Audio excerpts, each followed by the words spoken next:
এই গরমে মন প্রাণ ঠান্ডা করার জন্য এরকম এক গ্লাস যদি লাচ্ছি অথবা শরবত থাকে তাহলে কিন্তু কলিজা মন প্রাণ সব কিছু ঠান্ডা হয়ে যায়। হ্যালো ফ্রেন্ডস, আসসালামু আলাইকুম। আজকের রেসিপিতে স্বাগতম জানাচ্ছি। ঘরোয়া উপকরণ দিয়ে ঝটপট তৈরি করে নিচ্ছি এই মজাদার লাচ্ছি। প্রথমে এখানে দিয়েছি হাফ কাপের মতো চিনিটা আপনাদের স্বাদ অনুযায়ী দিবেন। জাল করা দুধ দিয়ে দিলাম হাফ কেজির মতো। আপনারা চাইলে এখানে পানি অ্যাড করতে পারেন, আমি কিন্তু পানি অ্যাড করি নাই। দিয়ে দিলাম 1 কাপ টক দই। তারপর আমি এখানে টক দইটা দিয়ে আর এখানে দিয়েছি হচ্ছে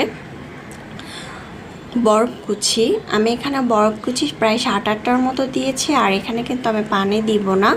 আর এখানে কিন্তু আমি প্রায় 3 থেকে 4 টেবিল চামচের মতো লেবুর রস অ্যাড করেছি।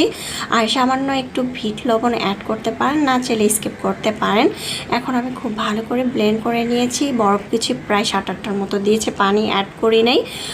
যেহেতু আমরা নিজেরা খাবো তাই পানিটা অ্যাড করি নাই। একটু স্পেশাল করে তৈরি করেছি।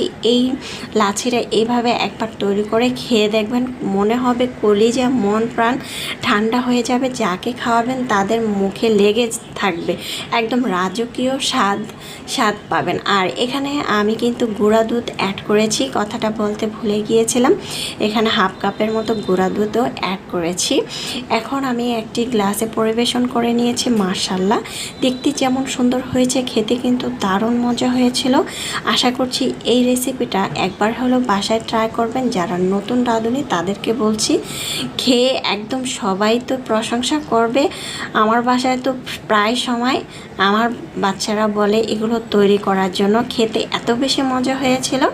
রেসিপি ভালো লাগলে চ্যানেল সাবস্ক্রাইব করে লাইক দিয়ে পাশে থাকবেন ঝটপট এরকম রেসিপি পাওয়ার জন্য। আল্লাহ হাফেজ।